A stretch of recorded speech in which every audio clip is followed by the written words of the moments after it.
Well, okay. How's everybody doing? So, yep, I got up, I got up nice and early here for the Virgin Galactic 3 mission. They're not streaming it. Yeah, they're not streaming it. I don't know if it's at the request of the customer or what, but if you look on, no, NSF isn't there. Nope. Nobody there. Nobody's there. See, if you look, it's in the air. The chase plane should be getting up in the air very soon here. It's there, but they're not streaming it.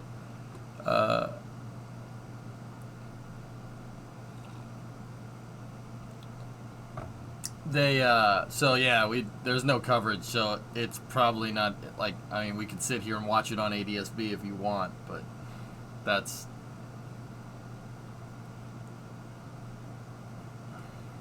draw it in MS Paint. I like that. Discovery, go at throttle up. So yeah, they shut all the feeds and everything. NSF, per the Galactic 2 mission that I covered with NSF, we do have the feeds. They have the feeds for it, but they're not streaming this one. They shut the feeds off before crew egress. So I can only kind of surmise that whoever's paying for this flight doesn't want it streamed. That's the real only thing I can think of. I don't know. Hey, Discount Engineer. Thanks for the raid, man. Joe, with the 20 months.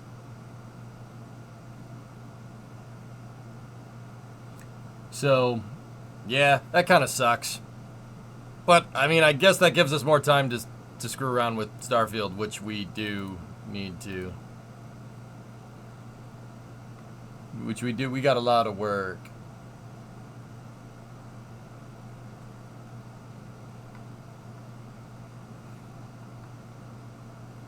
Oh my gosh, not Starfield, a miracle. I don't have space on my computer, so I can't play yet. Been missing the streams, dude. Not Starf.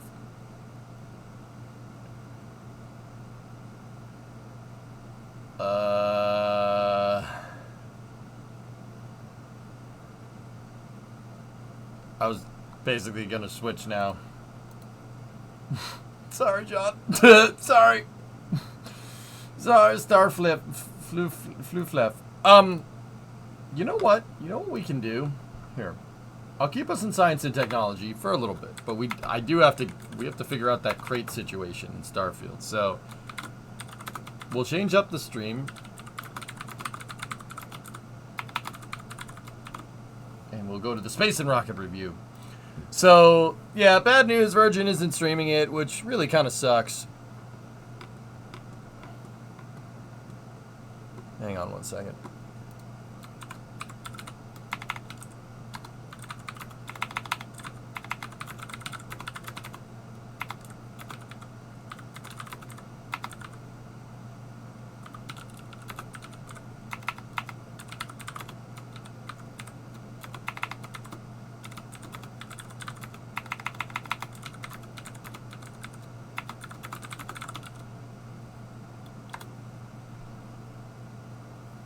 Anyway, so that is kind of crappy news, but here's some good news.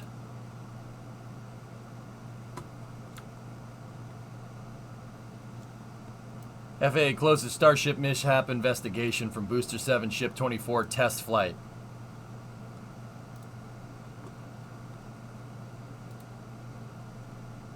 What'd I tell you, fellas? Just paperwork. This isn't your boy's first rodeo, you know what I'm saying? You aren't subscribed to Chris's X feed? No. Why would I subscribe to his X feed? I can just send him a message right now. Yo, let's go! Here we go.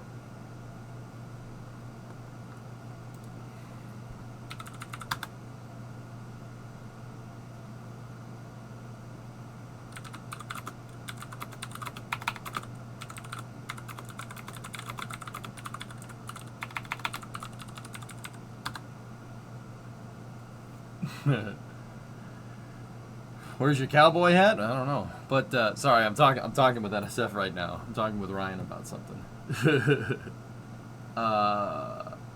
Change.org. Bring back SpaceX live streaming on YouTube for all space enthusiasts. Did they make a petition?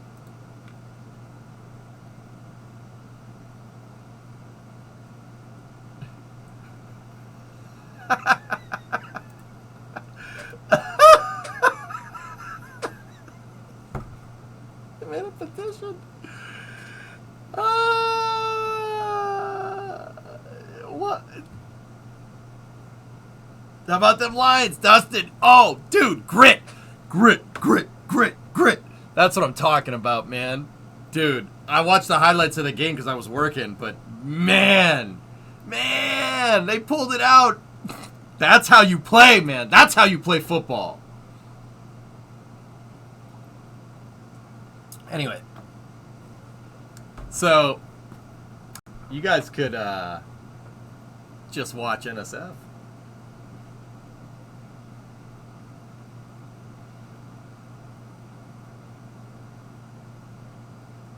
I'm not sure what the petition is doing, to be honest. I don't think that petition is going to do much, but whatever. Anyway, most petitions don't do stuff like that. People keep saying the 240p thing, but do you think Elon's going to be limited to that? Maslam, honestly, the functionality for live streams on X was really, really good. With the five panel window with all the different feeds, if they did that every time, I wouldn't have a problem, and I don't think anybody else would either. You petition EJ to wear a cowboy hat.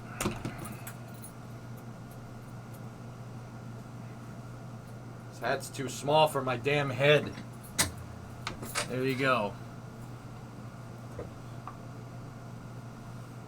I tell you what.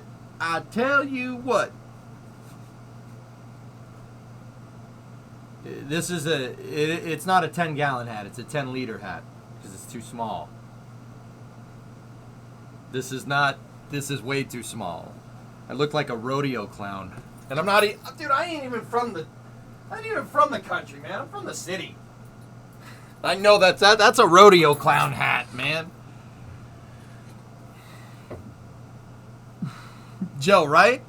Dude, it's a 10-liter hat. It's metric. You know what I mean? It's the metric hat.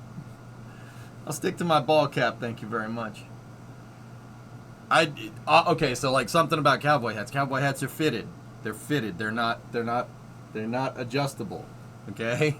So you get a fitted cap.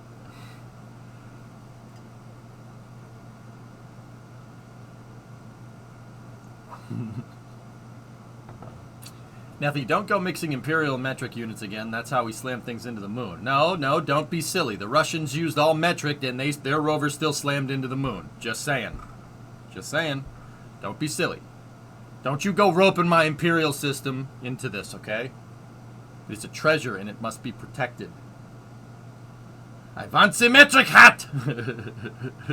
Hamster. What do you if you have a big brain moment? New hat? Yep. Hey, Vasya, did you do what I said? Did you do it?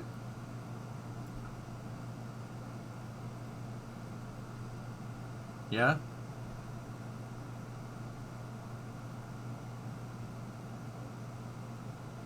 Oh, yes. Oh, yeah. Okay. See what I'm talking about? You know dude, you remember those rants that I went on about how difficult it is to actually stay skinny in this country? And people that are skinny have tremendous resolve because all the food is like that. It's everywhere, all the time, in your face. Dude, see what I mean? See what I mean? I have to deal with that every day. Every day.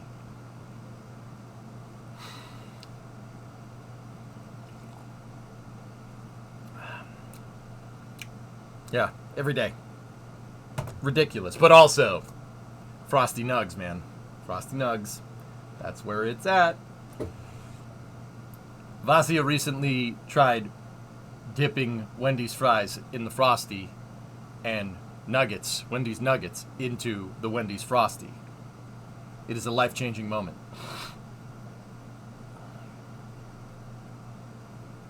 Frosty fries and Frosty Nugs, man.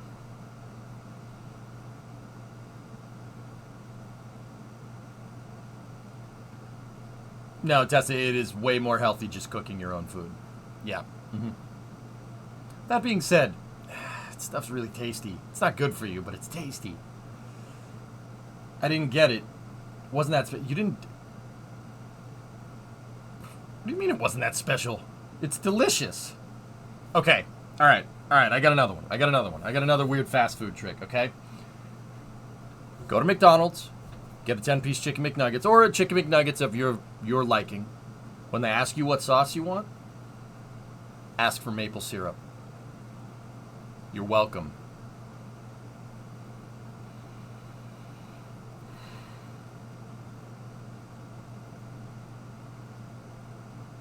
I did it. It wasn't crazy, okay, man? All right, fine. Jeez.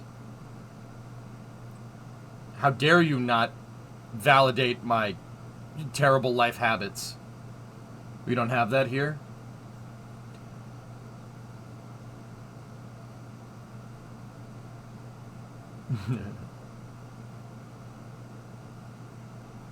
Yeah, there you go, Dune, right? Discovery, go at throttle up.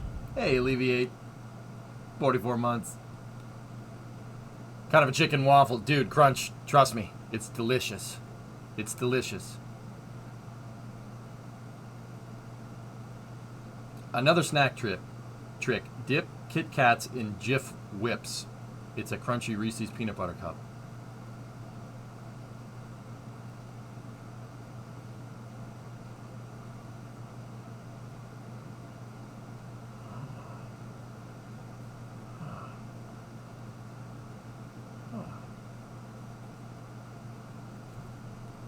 Waffles with peanut butter and syrup is your favorite. Pyro, when I have waffles or pancakes, it doesn't matter which one. I like both of them. No, it's not a contest. I will eat either one and I will enjoy it. To say that one is versus the other is ridiculous. Breakfast is amazing. I don't care what food it is. Breakfast is awesome. End of discussion.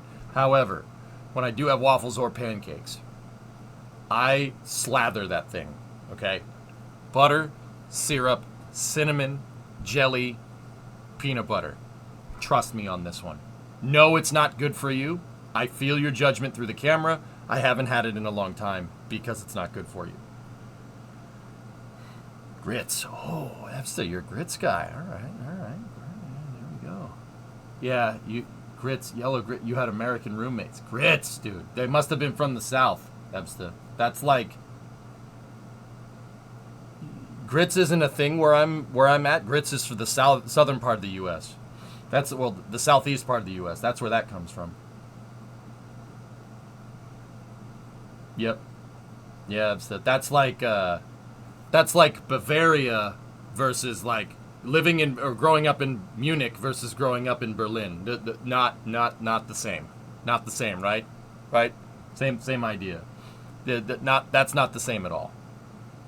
We're watching the Virgin flight. Port, they're not streaming it. No one's streaming it. This is the best I can get you, which is an ADSB exchange showing where the thing is. This is the best I can get you. Best I can do. No one's streaming it. I don't know why. NSF doesn't have the feeds. And Virgin is completely silent. Do you think there's a good chance that most of the 63 problems that SpaceX has to correct has been corrected with the work they've done over the past few months? They wouldn't have, Moto, okay. All right. I'm trying to condense my thoughts down here because I haven't really put much thought into it. Let me put it to you like this. SpaceX wouldn't put the rocket on the pad if this FAA work wasn't finished already. It's that simple. Why would you do that? I know people out there like to speculate that SpaceX is some cavalier thing, and I think there is some shades to that, but at the end of the day, the FAA isn't SpaceX's enemy, but they ain't SpaceX's friend either. I had pilots that, like airline pilots that watch the stream tell me this. Like, the FAA is not, they're not there to, like, I'm not going to sit here and say that the FAA isn't some, like, bureaucratic organization. Of course it is. But the FAA, the bureaucracy keeps, in this particular case, the bureaucracy is a regulator to, like a pressure regulator to make sure people don't get killed in an accident, right? Part of the FAA's ridiculous, over-the-top oversight is what keeps the airline industry safe. Like, I know that sounds like political speak. It's not wrong, but it's also very true. It takes months to do this right, and part of the reason why airlines are so ridiculously safe, and you can get wherever you need to go for a really, really low price, anywhere. I mean, there's a blanket effect across the entire world, right?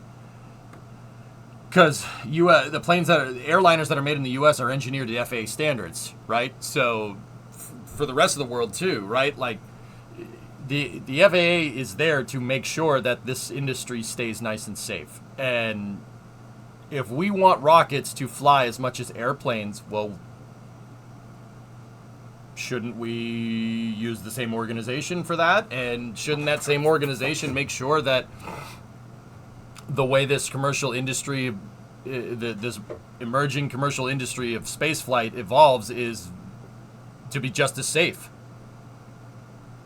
right? To be just like, dude. Here's the thing: I'm not one. I hate the safety police, to be honest with you, just as much as the next guy. I hate them. I can't stand it. Like, we're afraid. What if we lose? Just send the damn thing, right? Like, the flip side of that is I definitely understand that too.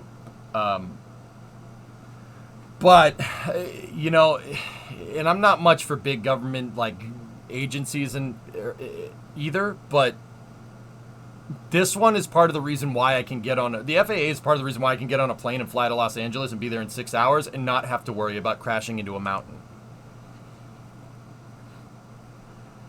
Hey Razzie, what's going on? I saw last night some idiot on Twitter tried to talk about how SpaceX rockets are lackluster and behind on the times. Yeah. Dude, I'm starting to think that...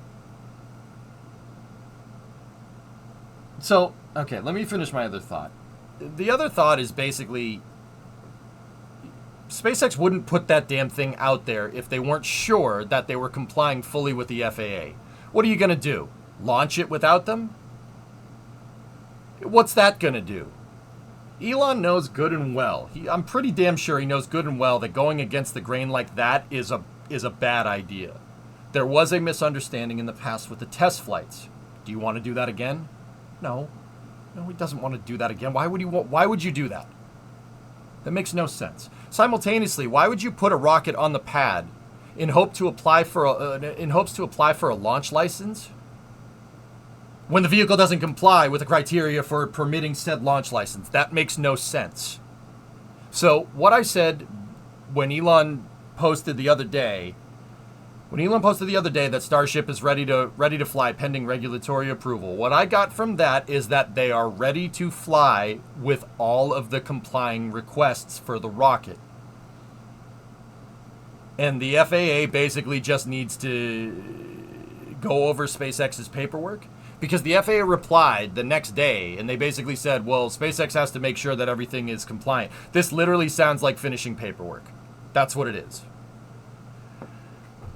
I don't really like all this bureaucracy that goes into it, but if we want to be able to take a flight to the moon in 20 years, right? Like we can take a flight across the ocean. Nowadays, this is necessary. I don't like it, but it's necessary, all right? If we want... Being cavalier right now and sending it without approval is stupid. That's really not a good idea, and SpaceX knows better than that. It's not just Elon; everyone there knows better than that. You have to do it. You have to go by the book. You have to play ball. It's It's just the way it is. That kind of, I mean, but once again, saying just the way it is lazy. All right, that's lazy. What's going on? What's going on there is that, once again, you want 100 people flying on this thing into space in the future? Play this game right now, because the FAA knows better. Oh, it's time to wake up. The FAA knows better, right? That's actually that alarm is my alarm that goes off, signaling it's basically time to get going, come up here for work. But here we are. So, like I said, this seems like just finishing up paperwork. That's what it was the last time, guys. It was the same thing. Why do people keep falling for this? I could have told you that the investigation, that's the mishap investigation. Now SpaceX has to apply for the launch license. It's just paperwork from here on out. They'll get the launch license. 3rd week in September, dudes. I'm telling you, 3rd week. 3rd week. Now, yeah. I mean, so, okay, in case you're not understanding what I'm talking about, the FAA closed the mishap investigation on Booster 7 Ship 24, the integrated flight test, IFT-1. They closed the investigation on it. There are still some environmental concerns that they have to deal with concerning the redesign of the pad and a couple of other things here. Let me read directly from the source. The closure of the mishap investigation does not signal an immediate resumption of Starship launches at Boca Chica. SpaceX must implement all corrective actions that impact public safety and apply for and receive a license modification from the FAA that addresses all safety, environmental, and other applicable regulatory requirements prior to the next Starship launch.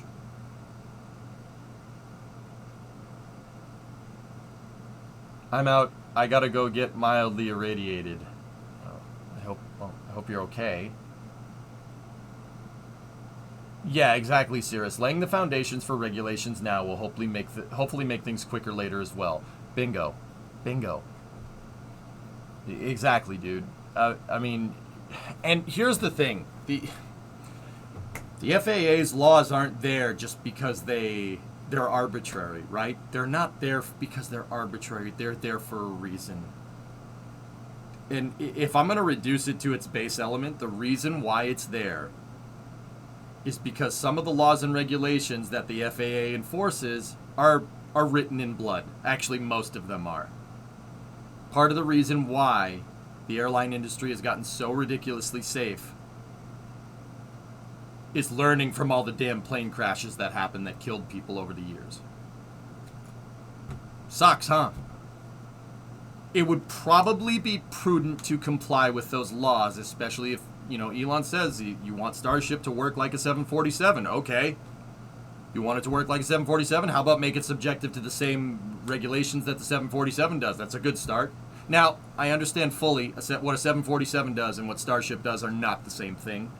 But part of the reason why the regulations governing why the 747 was so successful is because stuff like the de Havilland Comet, for instance, or protocols, regulations for like instrument flight landings and stuff, and automated systems, etc., etc. Like I'm just naming stuff, right? But part of the reason why those regulations are there is to make the thing safe, to make sure you're not. It's oversight. It's good oversight in this regard. I would want if I was building something that flies people into space, I would want the FAA looking over it. And if I had to pick one, I would want them.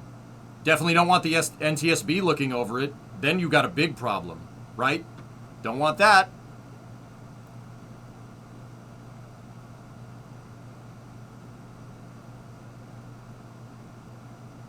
Yeah, the reason why the FAA enforces the rules that it does wasn't just because some committee was like, oh yes, the plane should have 2 wings. That will make it exactly 3 times safer. No, it's because one plane was flying once and a wing snapped off and it crashed into the ground. They said, oh, maybe we should make sure the wings don't snap off.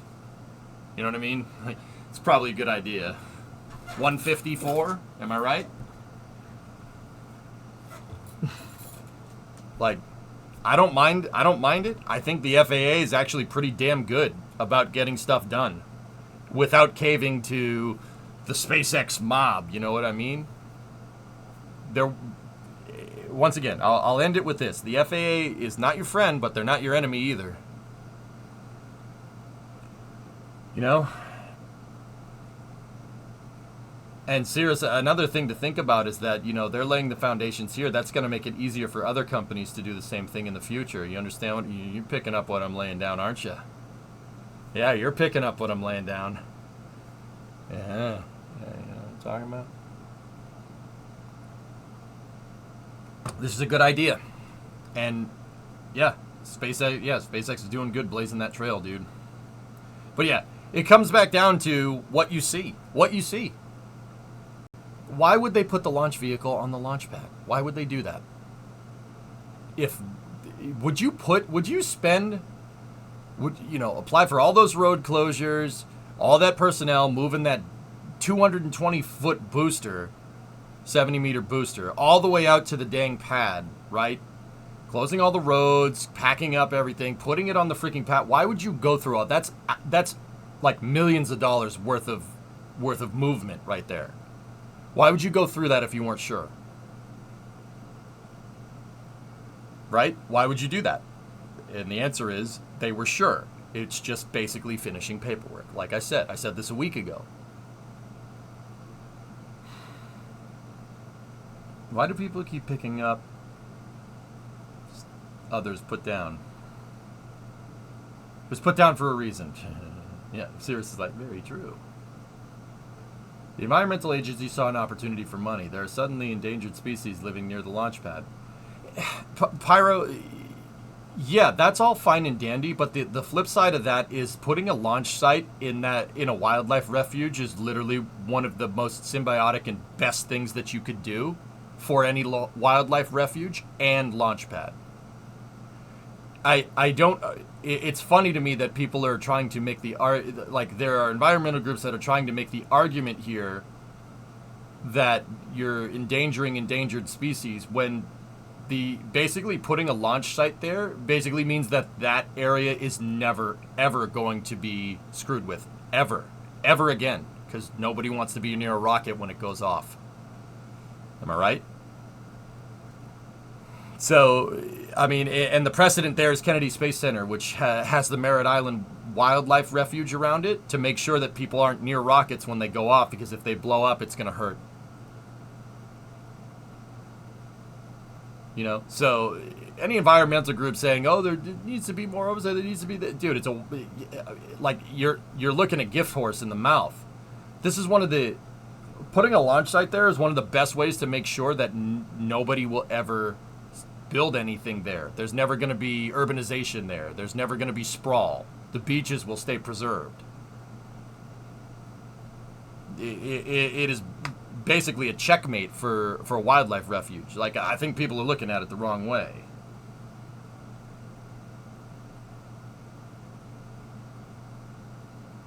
But that's the other thing, based off of what Pantha said. I think... Maybe I shouldn't say that.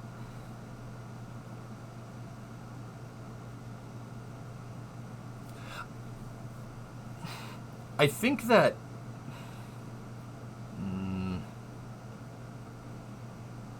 What about all the chemicals and runoff into the waterways? What chemicals? What are you talking about, Port?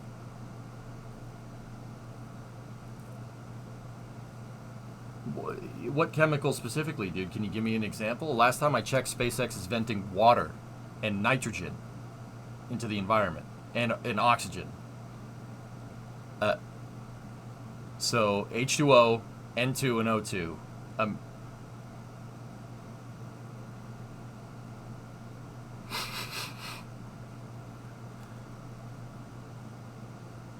Building materials, etc. I mean, you're going to have some kind of footprint, obviously, but...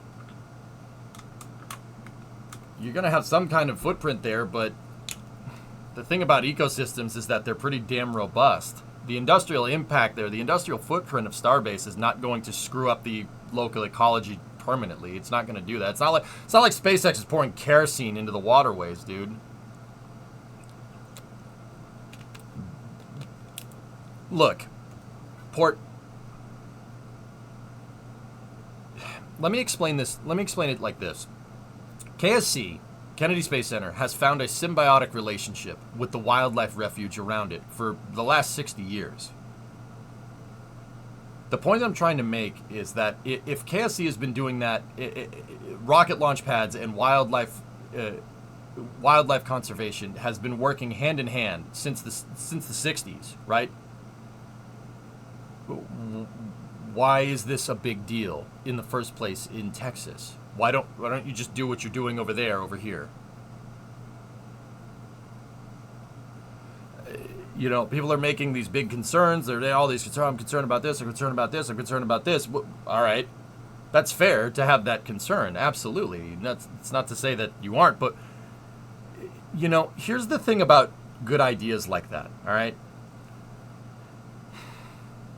We've been talking about this for 30 minutes, and we came to a pretty damn good conclusion that you should use the framework for KSC with the Merritt Island Wildlife Refuge with Boca Chica in the Rio Grande Valley, right? You should use the same framework. That's a really good idea. It's probably already being done, dude. I have no way to prove that, but there's no way to prove that it isn't being done either.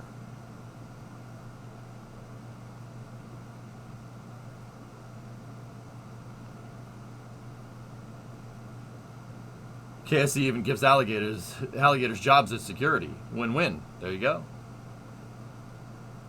See what I mean? Usually when there's an idea like, why don't they just do that? Well, there's either a good reason why they're not doing it, or they're already doing it and you just don't know. You know what I mean? Hey, 8-Bit, what's going on?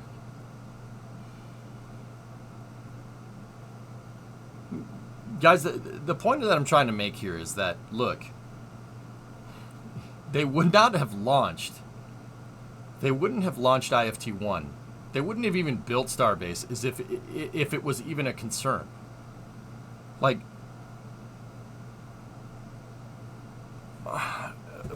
we like to speculate like it's some crazy movie script or something. It's just ridiculous. Like, you know, SpaceX originally applied. They went through all the permits for launching Falcon 9s from Boca Chica. They did everything right. Even the launch license was crystal clear. And then they decided to launch Starship there, and they needed to amend the launch license. The launch license does include environmental constraints in conservation. It absolutely does. We knew this from reading it. We knew that from reading about it. What I'm trying to say, Port, is that this stuff, it's already being done. It's already being done. And for anybody to sit here and insinuate that SpaceX is violating this, they're violating this, they're violating this, well, obviously they're not, because if they were, somebody would say something. Like, not somebody would say something. That's not the right way to say it. People are already saying something. The right way to say it is that if they were violating something, someone from the government, someone from these government agencies would be saying something. They wouldn't have been given a launch license in the first place if there was any doubt. Why would you risk that? That makes no sense. I think people have a very, very, very, very, very big misunderstanding to how the industry actually works.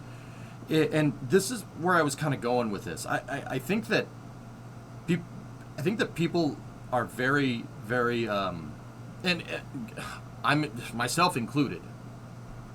I think people take spaceflight very seriously, right?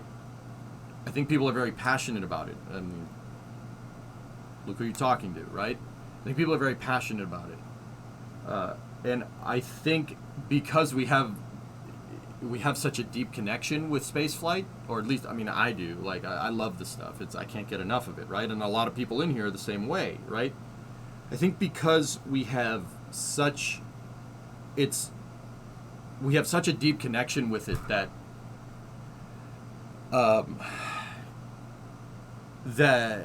it's a deep, like, emotional connection to it. You know, the passion is, you know, it's a thing, dude. Absolutely. Because we have such a deep emotional connection to it, often I think people's anxiety gets tied to it too.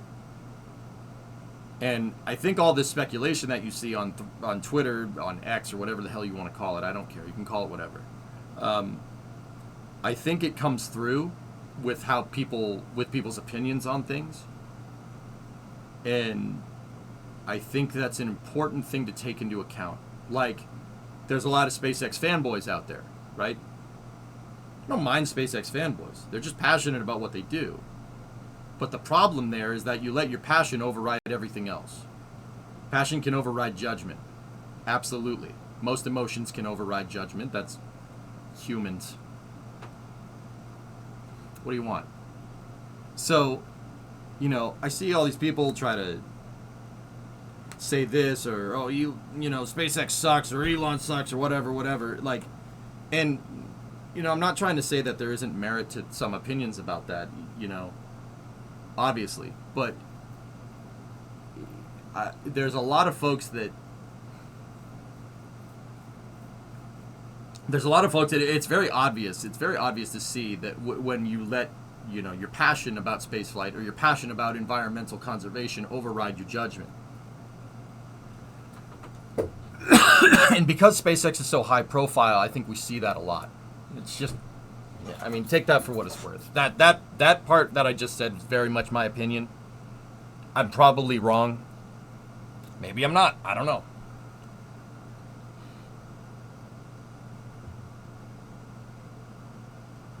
I take spaceflight very seriously, Victory. It's something that's super important to me, and I try not to let my emotions about this and my feelings about this cloud my judgment.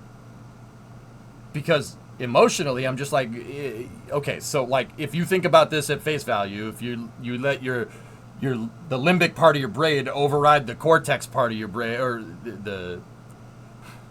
the monkey brain overrides the human brain, you know what I mean? Or the frog brain, I should say, right? Like, because your brain is like the stem, frog brain, human brain on top of that. It's like 3 levels of fun, right? Any neuroscientists watching were just like, no. I get it. Just making a joke. If I let my emotions get the better of me here, I'll be like, frick the FAA, just launch the damn thing. This is so stupid that we have to wait for all this stuff. But, you should probably be patient with spaceflight.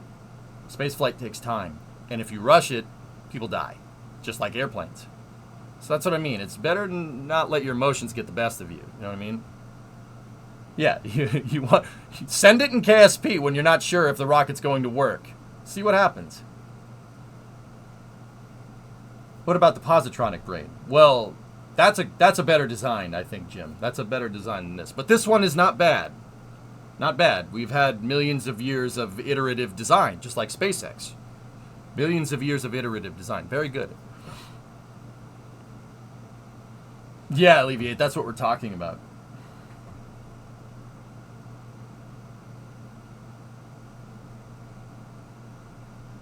What I'm trying to say is the FAA isn't in the wrong. Neither is SpaceX, guys. Life's not as simple as black and white. And you have to really, really look at it. I've seen, guys, I read a lot. I read a lot. I read a lot of Twitter. I read a lot of X. I read a lot of, books about spaceflight. I like consuming information. That is my favorite thing to do. I think the more you do that, the more your balance your judgment's going to get, right? Also, I've been really trying to do a thing with social media to not let it piss me off and not let it ruin my day. That really helps. Yeah. You can see through all the bull crap, dude.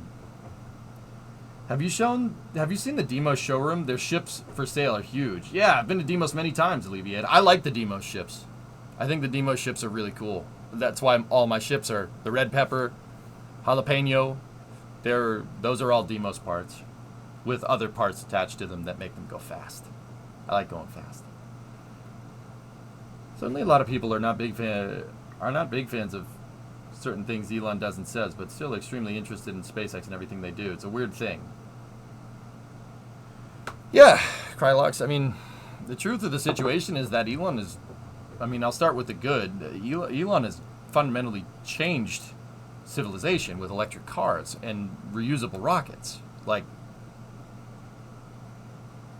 do you guys like Starlink launching every week to the point where it gets boring? I like that. That's really sweet. I never thought I'd see the day where a rocket launch would get boring. Never thought I'd see it. I mean, don't get me wrong, I ain't bored. Even if I'm not streaming it, I still take time to look at my phone and watch Starlink launch, you know. But, and I mean, the electric car is, I mean, it's offsetting carbon footprint. I mean, I say offsetting in the actual sense of the term. You're just taking carbon emissions and moving it over there. But over there would be an easier place to manage than over here, right? But I digress. Like, the guy's done a lot of good. But people aren't perfect, man. People aren't perfect. Absolutely not. I mean, that's the reality of the situation. And I think that's an important thing to understand.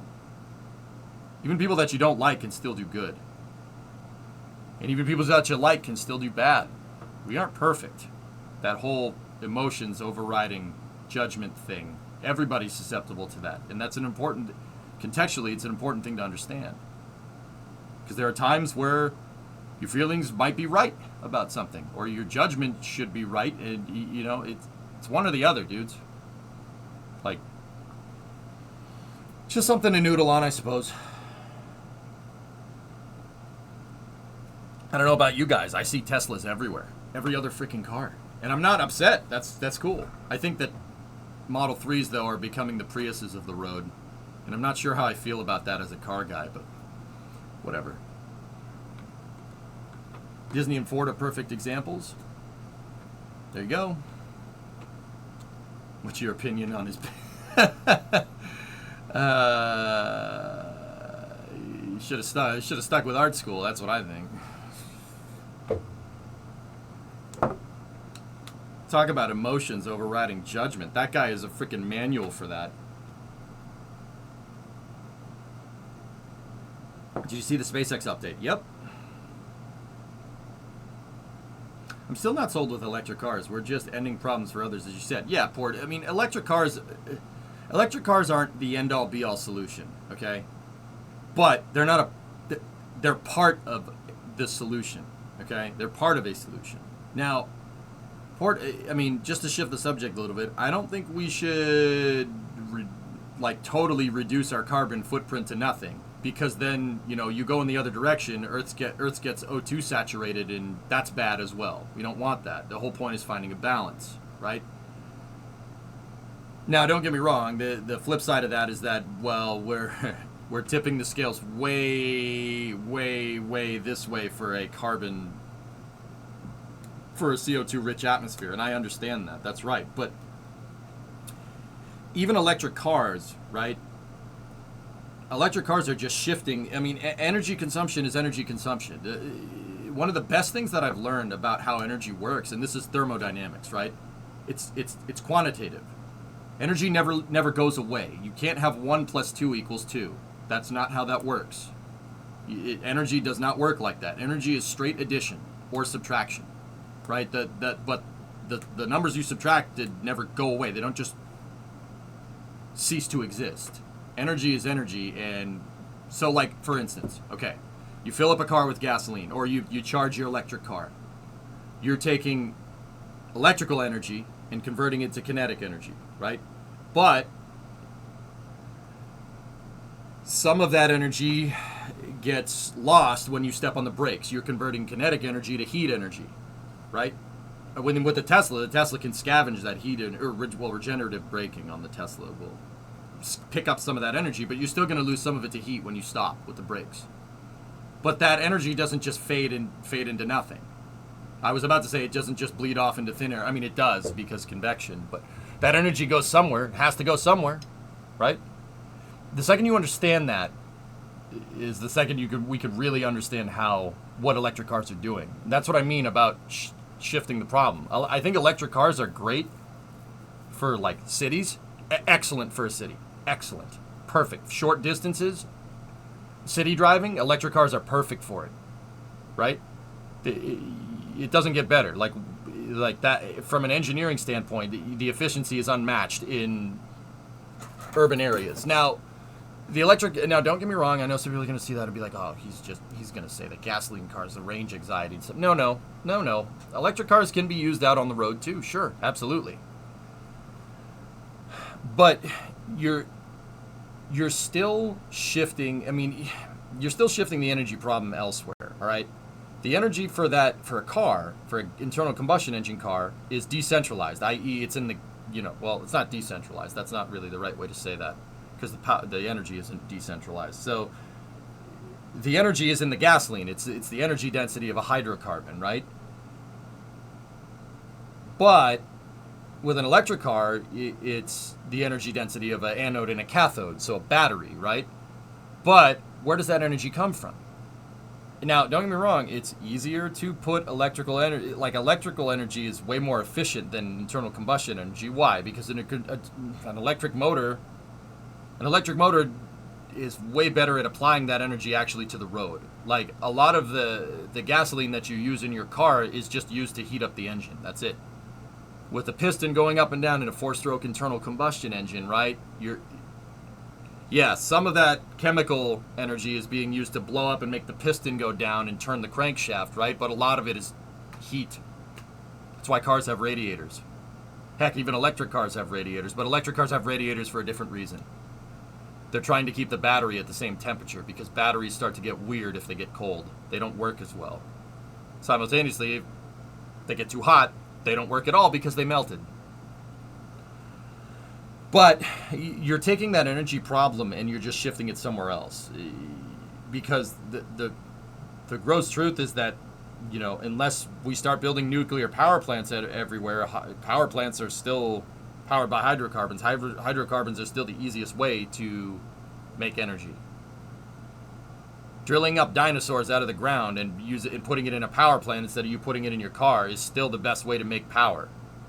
Unless we all want to go back to sticks and stones, I mean, maybe we should do that whole nuclear thing, right? But I know you know this. I'm explaining it to everybody else. You're just shifting the problem to the power plants. Now, here's the thing. This is what I mean about the electric car being a component of this. Shifting it to the power plants isn't a bad thing. I know that there are car people out there that, people that love gasoline cars. I see it all the time. They say, oh, you're just shifting it to the power plants. You're just shifting it to the power plants. It doesn't make a difference. Yes, it does. Yeah, it does. Power plants are better at generating power than your damn car. That's why your car isn't called a power plant. Weird, huh? Can your car generate power? Well, yeah, of course. It has to generate energy. How else is it going to move? But a system that is designed to straight generate power is better than a system that uses power to move and maybe not generate power. You know what I mean? My car runs purely off man sweat. Sweet.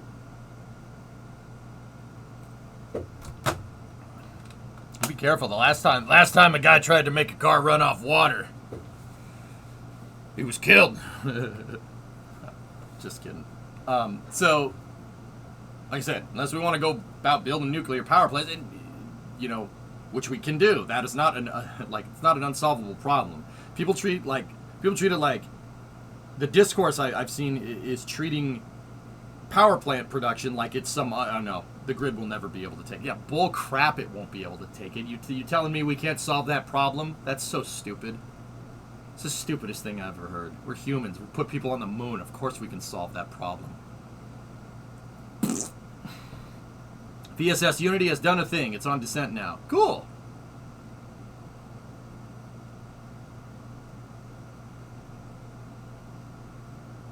Yeah, Atomic, that helps. Mm-hmm. Yeah, I mean, it's not an insurmountable problem. Like, that's it.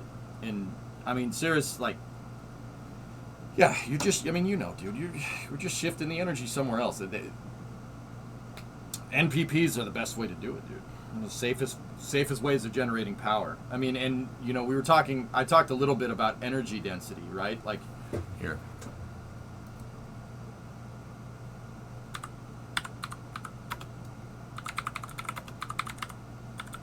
Relevant XKCD.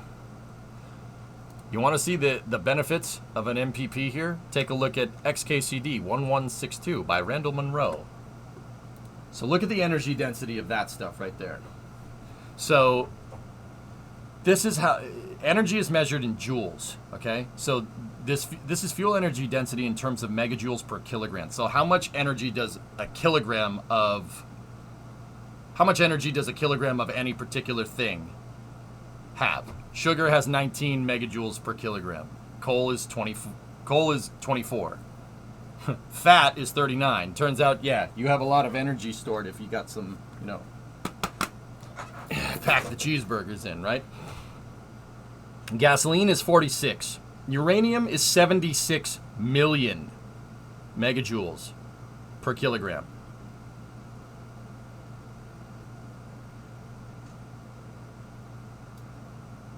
Nuclear power is basically cheating. It's basically cheating. So you're saying we should be mining fat?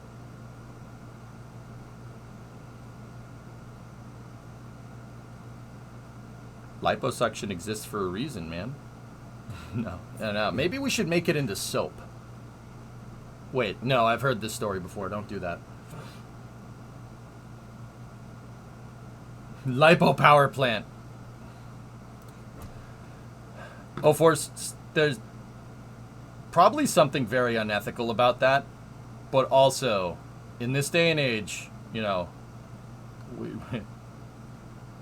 seem to have taken ethics and just kind of wiped our tail with it. So I wouldn't be surprised if, you saw a startup company that's like, oh yes, we take the fat in a very sustainable way and use it to generate power. It's like beefcake. Hey, Martin. You're a longtime viewer who couldn't chat due to an accounting issue, but I love XKCD. Randall Munroe is awesome, dude. Really cool. His books, What If? Amazing. Really, really funny, actually. But to sit here and say, it's an insurmountable problem is ridiculous. It's like, okay.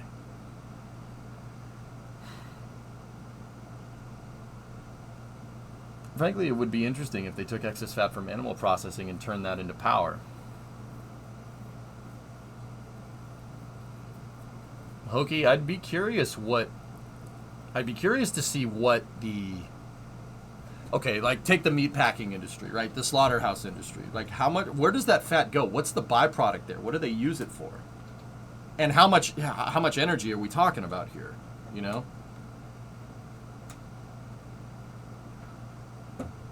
Yeah, the yield. What are the yields, dude? You want to start up?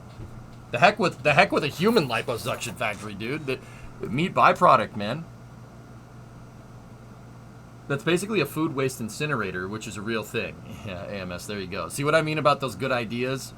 Guys, they should just take the wildlife protocols from Merritt Island in the Cape and put it in Texas. Yeah. That's a good idea. They're doing that already. What took you so long to figure it out, right? There you go. All right, I go get a chemical engineering degree, too. Be back in 3 years. Sounds good, man. I'm the idea guy, all right? I'm the idea guy.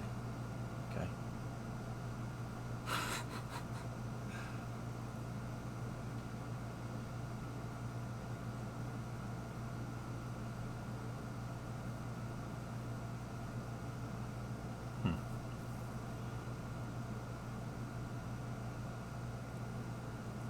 Discovery, go at throttle up. Give me 1 second. I gotta check something. But yeah, interesting conversation.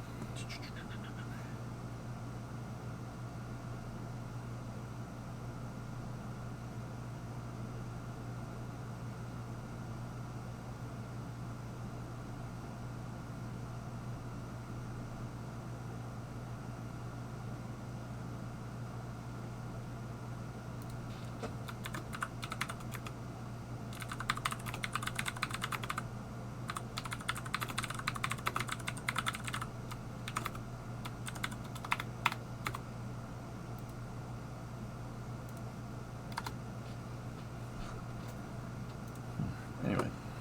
Hey, Joji, 66 months. Thank you. Then you can make the joke, my car runs on pure horsepower.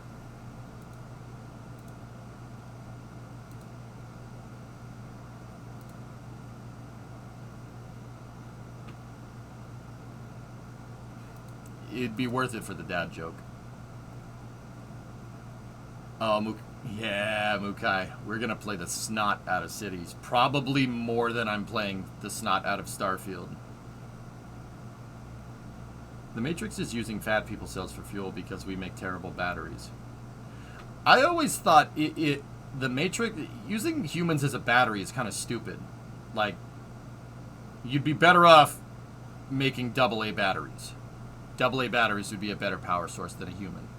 Now, if you think about, this is how I rationalize what's going on in the Matrix, because this is where my mind goes. And don't get me wrong, other people have come to this conclusion too.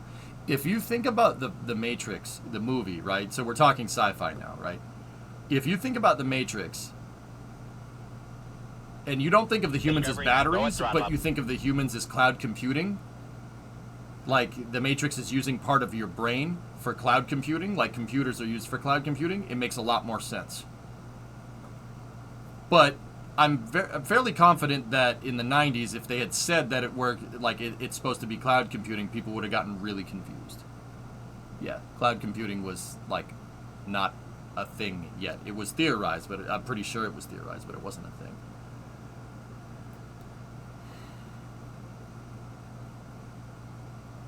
But what would the machines do with cloud computing? I don't know, Maslam. What do we do with cloud computing? You know? How would you convert bioenergy into electrical? Your nervous system uses electrical. Your nervous system uses electricity. That's how you feel things. And your senses are, to quote Morpheus, your senses are just electrical impulses interpreted by your brain.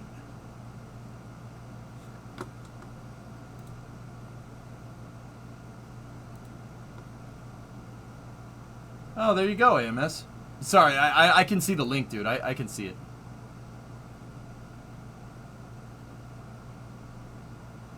Yeah.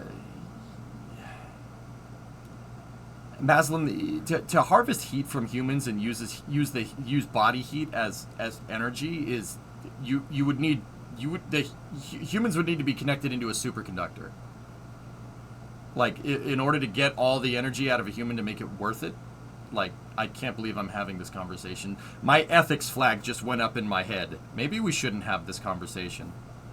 Like, that you need some kind of, yeah, you need some way to harvest all of it, because there's not a lot. We're just we're not radiating, we're convecting heat out all the time. Like, did you know the U.S. has the most operational nuclear power plants in the world, but it's only about 18% of the total U.S. energy generation? We consume a lot of power, Cryo. Consume a lot of power.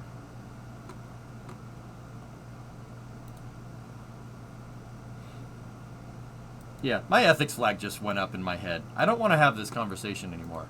Can we change the subject? We really should all run on nuclear. Doom, it's basically cheating. It's basically cheating. It's basically cheating. Nuclear power is cheating. It's ridiculous what it can do.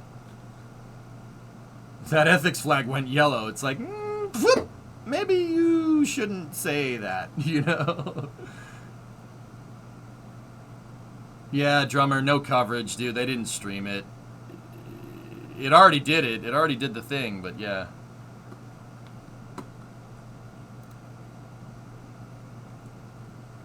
Your mom is shit. No, wait. Oh, God.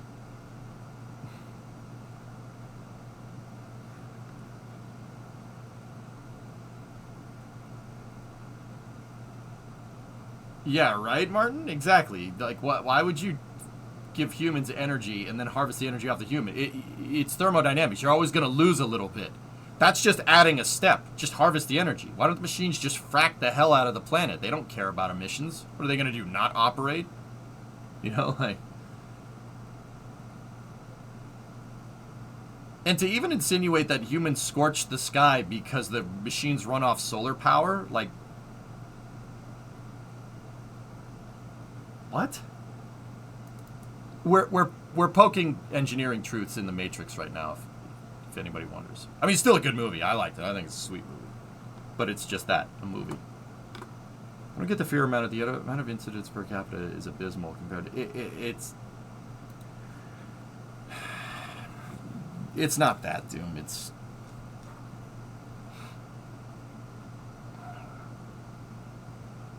You know, it's change, dude. People don't like change. I mean, somewhere along the lines between like the Apollo program and now, people really got risk adverse and stuff. I'm not sure when or how that happened. I mean, but you read about stuff in the 60s, they're like, all right, let's go do it. All right, let's do it. All right, let's do it. We need to make a nuclear rocket. All right, cool. Let's go do that. Let's go test fire it out in the desert. Frick it. Right? Like, you know, maybe it's just somewhere along the lines, like, dude, yeah, we just got really risk adverse to things. I don't know when that happened, you know, because I wasn't here for the 60s, 70s, and the 80s. I wasn't here for that. I came in at the tail end of the 80s. I'll tell you, that seems like coming, you know, being born in 88, like what I was, like, it very much seems like I came in to a really awesome rager, like at 2 a.m. when the party's starting to die down. It very much seems like that. Anybody alive during the 80s? Can you back me up on this? Am I on par there? Kind of came in at the tail end of a really awesome party, you know. Walking on eggshells, it seems, as a species. Yeah.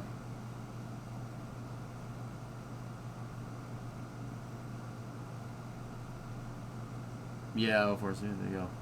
50, I live the rager, my guy.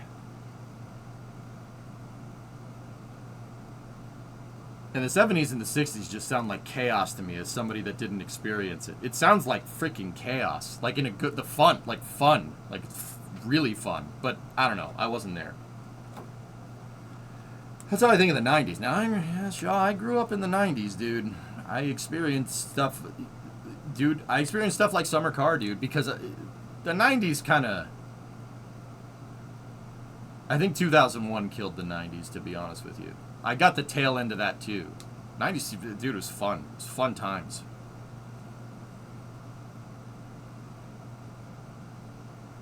Being born in 99 is like showing up the next morning. Yeah, Tom, I know. But hey, here's the thing, fellas. Do you think people in the 60s said, oh man, look at the 40s, dude? That seems like such a good time. No. You want to have fun. You want to have fun with that. You shouldn't look at that and be like, oh man, that seemed like it was really fun. Have fun now. No one's stopping you. Well, within reason, you know what I mean?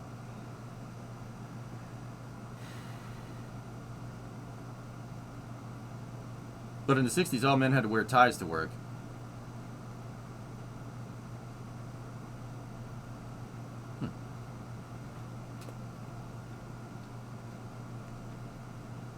I got a text from my mom. My mom says the 1970s were fun. 80s, disco. The 1970s were fun and so were the 80s, but disco sucked. That's fair. Yeah, that's fair. Yep.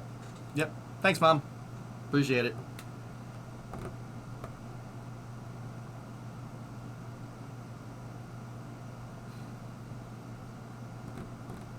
A negative column, there's a lot of indoor tobacco smoking in the 80s and the 90s. For sure. Yep. Googer, 27 months. Fun fact. Today, in 1966, Star Trek makes its first television debut. All right.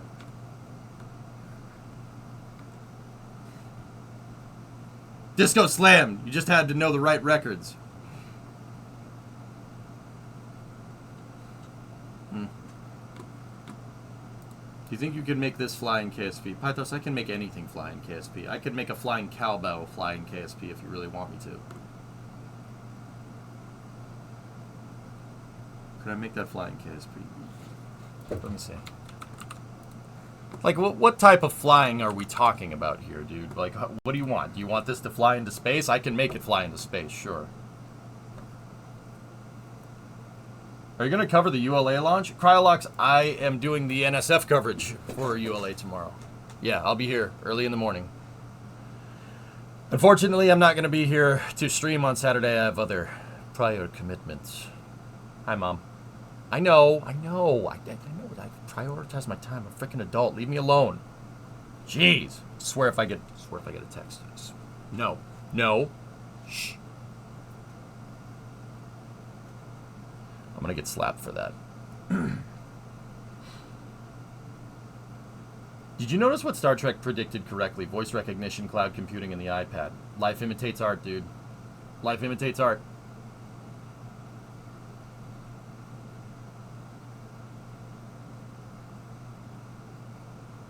Yeah, I grew up watching Star Trek The Next Generation. Thanks, Mom and Dad. Yeah, we watched TNG a lot, actually. And, yeah, I remember seeing flat screens in that, and I'm like, man, that's cool. And then I have 4 flat screens in front of me right now. It's pretty cool. My desk looks like something out of Star Trek, which is pretty sweet.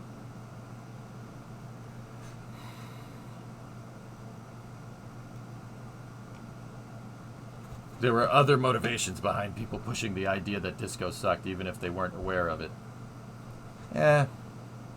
My thing about music, Aqualex, is that it's just... if you don't like it, don't listen to it. Any news on the FAA? They closed the mishap investigation failures. Yep. So that's the next step towards getting a launch license. I still say 3rd week of September. Have a look at this mod for Starfield. But yeah, Pythos, I could get that to fly, sure. Of course. Get anything to fly anywhere.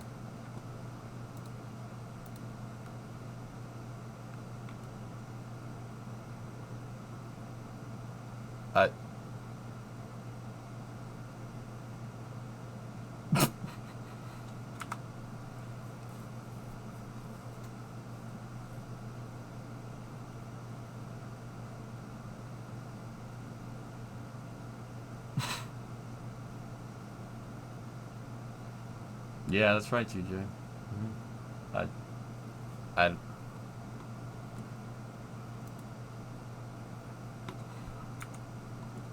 The internet, man. See? That's what I'm talking about. You know, we look at the 60s, 70s, 80s. It seems like it was pretty fun. But also, I guarantee you in 20 years, we're going to look back on stuff like this and say, man, that was a good time. People already do it with the internet in the mid-2000s, myself included. That's hilarious. The internet, man. Come on. You know? That speaks for itself.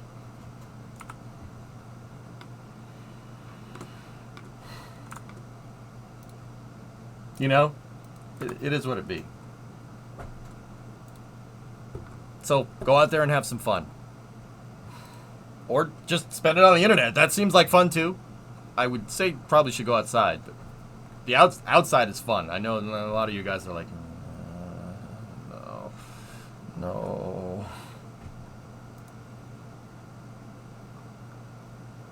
Hey, Chief. New GPU just arrived, so I've just started Starfield. Cool. Did you have a computer in your room when you were a teen, waiting for friends to message you on AIM? Absolutely. Yeah, of course, Dead Crew. I built it. I built my computers when I was like 13 or 14. Yeah, I built my own. We went to the local landfill, and they had a place where people would just drop computer parts. Now you can't do that nowadays because personal information, etc., etc. But I always just took the hard drive out and smashed it with a hammer. I didn't do it to protect people's safety though. I did it because they were old computers from the mid-90s, and the hard drives were useless, and I wanted to smash something with a hammer because I'm 14. But anyway, yeah, I built computers out of parts from the dump. Yep.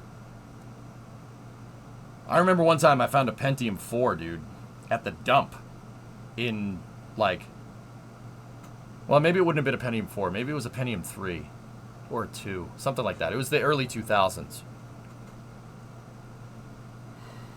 Yeah, I built them. Mm-hmm. And then my parents did get me a computer when I was a lot younger. I remember it. I think we still have it. I think it's at my parents' house. I bought an HP with like an 800 megahertz processor. Actually this was before I started building them, right?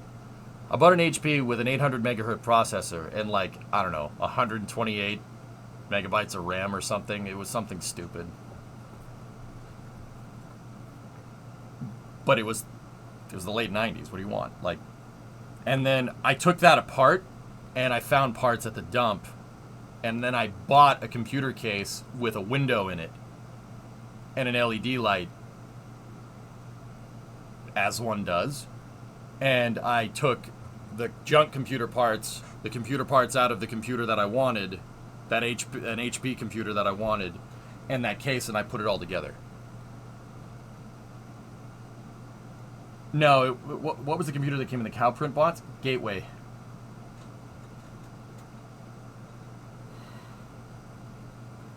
I bet it was blue. No, it's silver, Aqualex. I still have the case. Yeah, I still have it. I don't know where it is. Is it in here?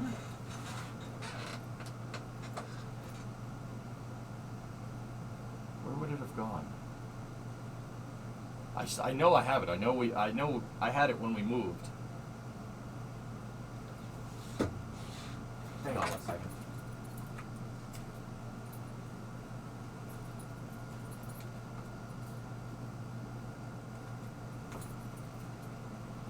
It might still be at my parents' house.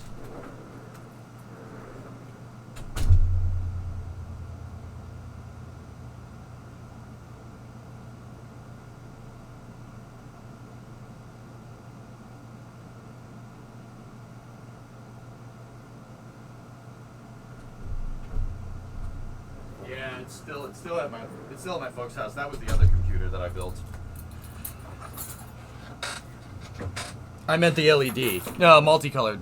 Yeah, it was a fan, actually, now that I'm remembering. 60 millimeter fan with multicolored LEDs at the corners. I remember. I bought the case off of maybe this wasn't the late 90s. Maybe this was like more like the early 2000s, I think. I remember I bought it off of this really, really unknown website called Newegg. Yep. Dude, you're getting a Dell. Sweet. Yeah. Zero Smith, former retail warrior, computer sales, sold everything from 46s to Pentium 5s. Sales, store management, repair, memory. Yeah, right.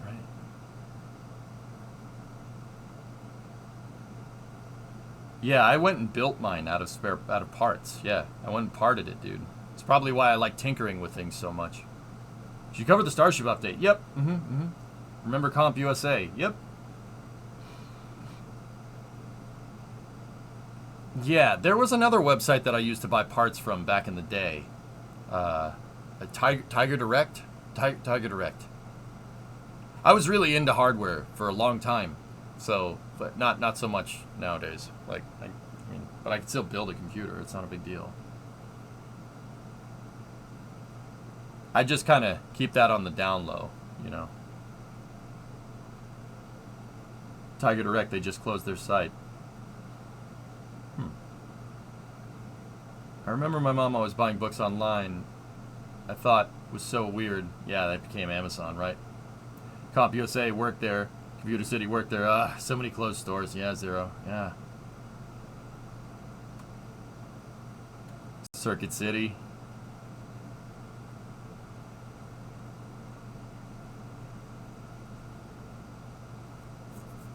I remember going into Radio Shack in the 90s. Like on a Friday afternoon, me and my buddies would ride our bikes to a Radio Shack, and I remember I would go and see the RC cars that I couldn't afford, right? And I remember going in the Radio Shack, dude. You could buy transistors there, you could buy resistors, you could buy, diodes, you could buy capacitors, PCBs, you could buy whatever. Like, they had a whole wall with just parts for electronics that you could, and not like you could just go in there and get resistors for whatever you needed. It was really cool, man. Me and my buddies used to wire up LEDs with a resistor to get it to work right. I remember. We fried a couple of LEDs because we put too much voltage through one. And then we figured out, oh, you got to put a resistor in there with this type of battery. Yeah. Fun times. So I did a dumb. After I got back from the doctor's earlier, I cut the engine of the bike on the kill switch. I put it on the stand and came in because I was hot. Left the keys in the ignition and the light on. Whatever. Micro Center is, yeah, Micro Center has that. Yep. Micro Center is coming to Miami. Accessum Micro Center is awesome. Awesome, dude. It's a freaking toy store, man. It's a toy store for adults. Battery's now dead. Alright, jump it.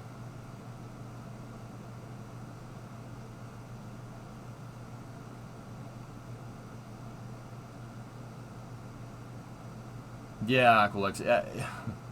Hardware stores like Home Depot, Lowe's, those and Ace, those are also adult toy stores. Nah, just charging it up. Well, if you're charging it, then why is it a problem? Fixed problem, not problem no more.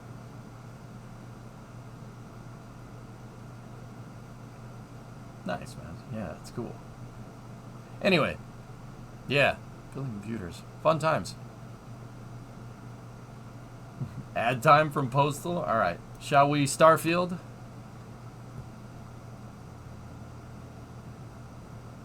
Discovery, go at throttle up. Snowy, 13-month resub. Well, hello there.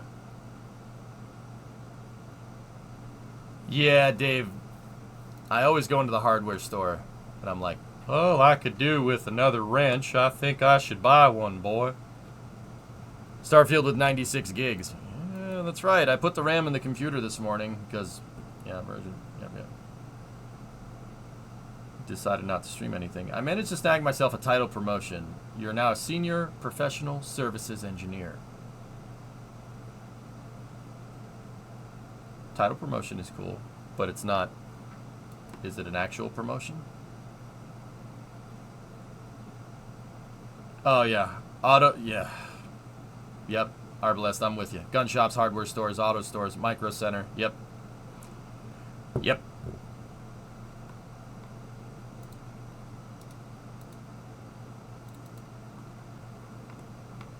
10% raise and more responsibilities. Good. Nice, man. All right, so guys, we have some stuff to figure out with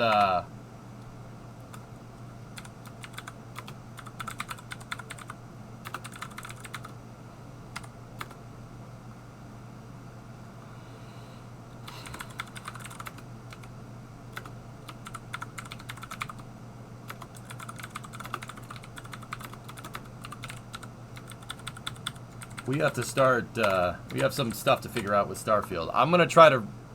What we're going to try to do is, well, we've done the side missions and stuff, and we're still not going to do storyline missions. I decided I don't want to, for at least for a little while, right? And then, we played the side missions. We've broken the game a couple of times. Like, I now own the Den. No, that's not a storyline quest. The Den shows up in my shipyard, an entire space station. That's, pretty sure that's not part of the story. And we've pretty much we've broken that. What I want to do today is try to break the outpost building mechanism, and I'm going to do that by making a resource repository.